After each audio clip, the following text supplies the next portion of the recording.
بچے کی تربیت کو ماہرین نے 3 حصے میں تقسیم کیا ہے۔ 7 سال۔ پہلے 7 سال بچے کو گود میں اٹھا کے رکھو، دوسرے 7 سال بچے کو غلام بنا کے رکھو، اور تیسرے 7 سال بچے کو دوست بنا کے رکھو۔ پہلے 7 سال بچے کو گود میں اٹھانے کا مطلب یہ ہے کہ وہ تم سے سیکھے، اور ہم تو 3 سال کے بچے کو بھی، آج 2.5 سال کے بچے کو بھی اسکول بھیج دیتے ہیں، مائیں فارغ البال ہونا چاہتی ہیں، لیکن ایسا نہیں ہے۔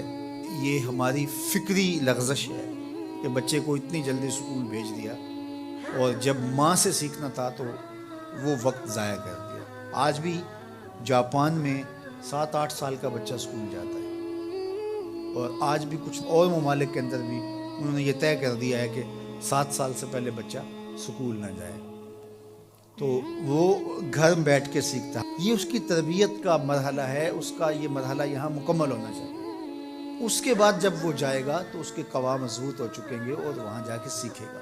یہ پہلا اس کا مرحلہ یہاں سیکھنے کا ہے۔ ظاہر ہے باپ تو وہ توجہ نہیں دے پاتا، تو ماں کو بھرپور توجہ بچے کی طرف دینی چاہیے۔ عمومی طور پہ ماضی میں مائیں اپنے بچوں کی تربیت میں انتہائی مبالغہ کرتی تھی اور بہت زیادہ محنتیں شاقہ کرتی تھی، چونکہ ان کی توجہات کا کوئی اور مرکز نہیں ہوا کرتا تھا، اور وہ سمجھتی تھی کہ ہمارا یہی کام ہے کہ ہم بچوں کی اچھی تربیت کر لیں، اور چند بچوں کی تربیت ہی ماں کی ذمہ داری ہے، اور یہ اگر احسن طریقے سے نبھا دے تو اس نے اپنا حصہ امت میں بھی ڈال دیا، معاشرت میں بھی ڈال دیا، اور قوم بنانے کے اندر بھی اپنا حصہ ڈال دیا۔ لیکن اگر وہ اپنا یہ فریضہ انجام نہیں دیتی، اس میں کوتاہی کر دیتی ہے، تو اس نے پھر کچھ بھی نہ کیا۔ اچھی نسل اچھی ماؤں کی گود سے پروان چڑھ کے ہی معاشرے کو نصیب ہوتی ہے، اور یہ بنیادی اکائیاں ہیں، بنیادی اینٹیں ہیں جس سے معاشرت ترتیب پاتی ہے۔ اس لیے یہ ماؤں کی ذمہ داری ہے۔ اور دوسرے 7 سال جو ہے وہ غلام بنا کے رکھو، مطلب کیا کہ ان پر احکام نافذ کرو۔ وہ از خود فیصلے نہیں کر پاتے اور اچھے نہیں کر پائیں گے، ان کے فیصلے تم کرو، ماں باپ۔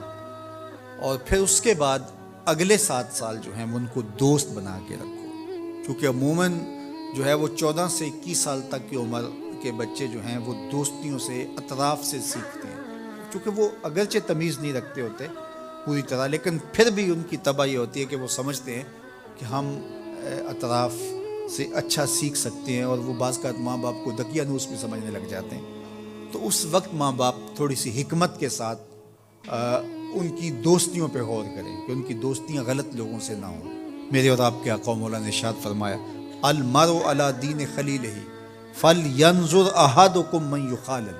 ہر شخص اپنے دوست کے دین پہ ہوتا ہے، اور آپ دیکھیں کہ آپ کس سے دوستی کر رہے ہیں۔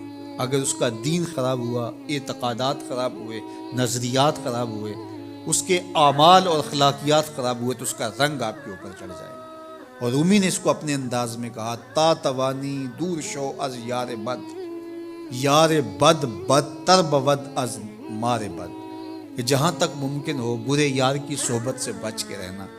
کہا کہ برا جو دوست ہوتا ہے، برا یار ہوتا ہے، وہ برے سانپ سے بھی برا ہوتا ہے۔ کہا کیوں؟ اس لیے کہا جب سانپ لڑتا ہے تو جان لیتا ہے، برا یار لڑتا ہے تو ایمان لیتا ہے۔ اس لیے صحبت سالے ترا سالے کنن، صحبت تالے ترا تالے کنن۔ اچھے شخص کی صحبت تجھے نیک بنا دے گی، برے شخص کی صحبت تجھے برا بنا دے گی۔ شیخ سعدی فرماتے ہیں، میں حمام میں گیا تو وہاں کسی نے مٹی رکھی تھی، تو میں نے اس کو اٹھایا تو اس سے مہک آ رہی تھی، میں مست ہونے لگا اس کی دل آویز خوشبو سے۔ تو میں نے اس کو کہا کہ تو مٹی ہے، عنبر ہے، موتیا ہے، نسرین ہے، نسترن ہے، کیا ہے تو؟ تیری دل آویز مہک سے مشام ہستی مہکے چلے جا رہے ہیں، اور ہے تو مٹی، تو کیا ہے تو؟ تو اس مٹی نے، شیخ سعدی فرماتے، مجھے زبان حال سے جواب دیا کہ ہوں تو میں مٹی، مجھے اپنی اوقات نہیں بھولی، لیکن چند دن میں پھول کی صحبت میں رہی ہوں۔ جمال ہم نشیں در من اثر کر، وگرنہ من ہما خاکم کے ہستم۔ اس نے کہا ہوں تو ذات کی مٹی ہی، لیکن میں گلاب کے پھولوں تلے تھوڑی دیر رہی ہوں تو میرے یار کا جمال میرے اندر سرایت کر گیا ہے۔ تو ذات کی مٹی ہوں لیکن صحبت میری پھول سے رہی۔ یار مٹی پھول سے صحبت پیدا کر لے تو اس سے مہک آنے لگ جاتی ہے، تو یار بندہ صالح صحبتوں کا انتخاب کر لے تو اس کی زندگی کیوں نہیں بدلتی؟ تو اپنی اولاد کو صالح لوگوں کے پاس بٹھانا سکھاؤ۔